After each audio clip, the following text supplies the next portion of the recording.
Assalamualaikum warahmatullahi wabarakatuh.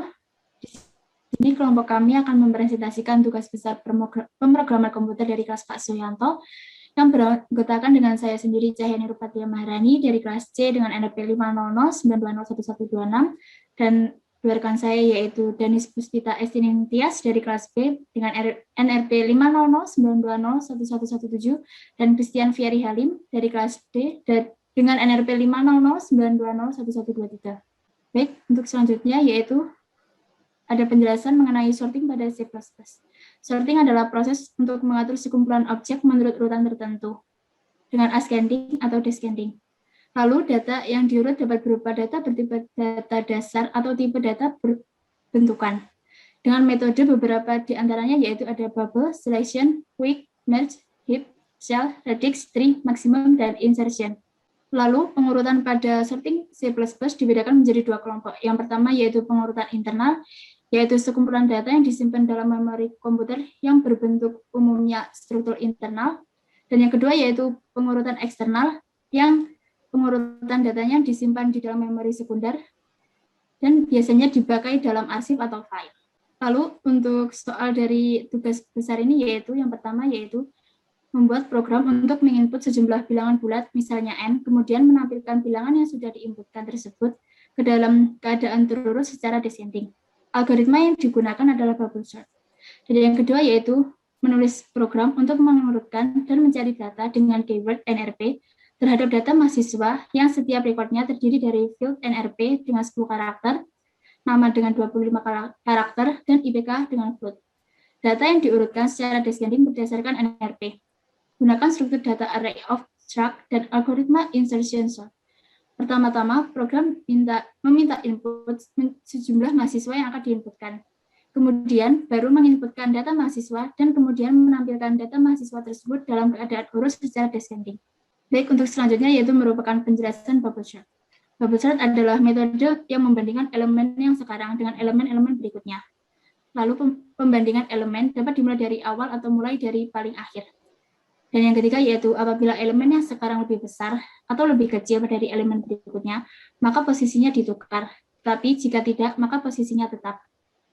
Baik, untuk penjelasan selanjutnya akan dijelaskan oleh rekan saya. Terima kasih. Untuk selanjutnya adalah penjelasan algoritma untuk penyelesaian soal pertama. Yang pertama, mulai, kemudian memasukkan data, kemudian membandingkan setiap pasang elemen data yang berdekatan dari awal, misalnya data pertama dengan data kedua. Kemudian jika elemen pertama lebih besar dari elemen kedua, maka elemen tersebut ditukar posisinya, sehingga elemen paling awal harus lebih kecil dari elemen kedua. Kemudian membandingkan elemen kedua dengan elemen ketiga, dan mengulangi perbandingan di atas hingga kondisi elemen benar-benar urut dari awal sampai akhir. Selanjutnya selesai.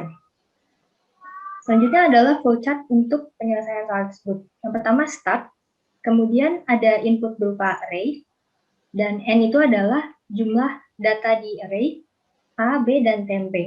Kemudian ada loop for B sama dengan 1 to n kurang 1. Kemudian ada loop lagi for B sama dengan n kurang 1 to A.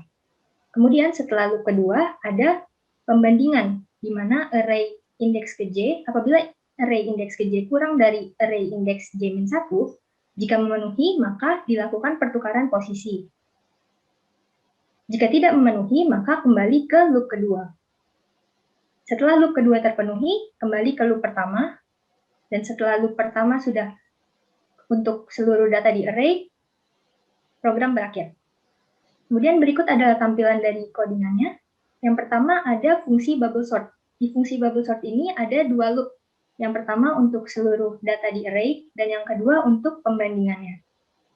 Dan untuk swappingnya, apabila array indeks ke J kurang dari array indeks J plus 1, maka dilakukan swapping. Dan untuk swappingnya sendiri menggunakan variabel yang memuat data array indeks ke J.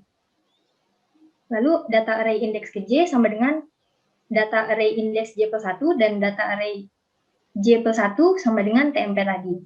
Kemudian setelah loop pertama terpenuhi, dipenuhi loop kedua ketika I-nya sudah jadi sama dengan 1. Lalu ada fungsi main. Fungsi main ini untuk mengisi argumen untuk fungsi lainnya. Di sini ada X, yaitu jumlah data di array, dan ada loop untuk mengisi array. Dan yang terakhir ada fungsi untuk menampilkan hasil pengurutan. Di sini digunakan loop untuk menampilkan hasil data yang sudah diurutkan.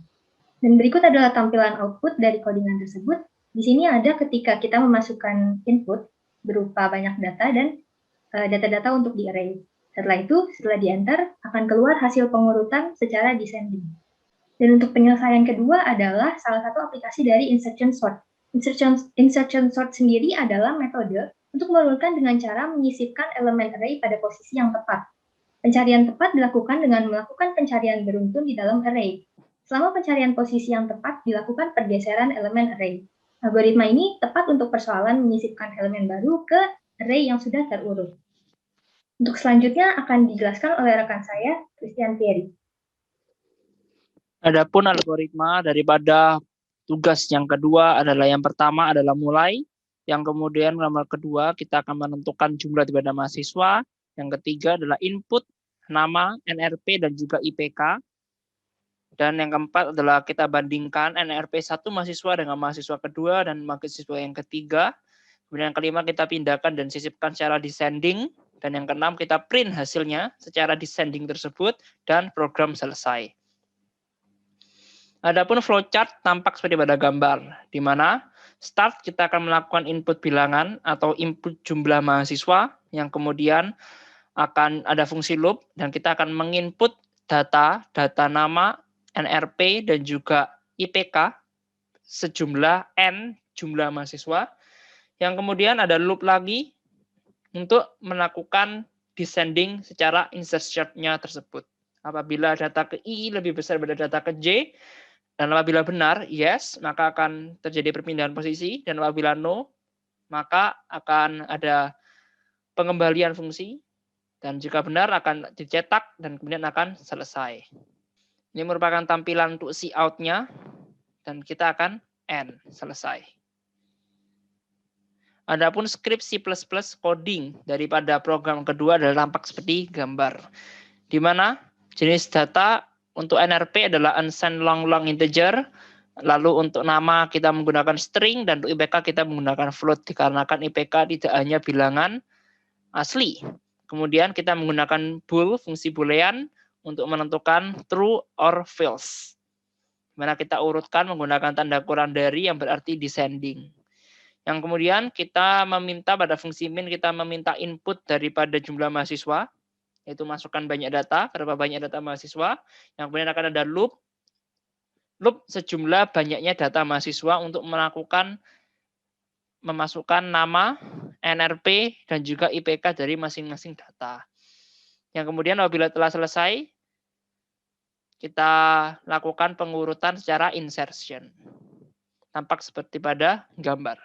Adapun output tampak seperti pada gambar, di mana kita melakukan input mahasiswa yang pertama atas nama Christian Ferry, kemudian input kedua Denis Puspita, dan input yang ketiga adalah Cahyani Nur.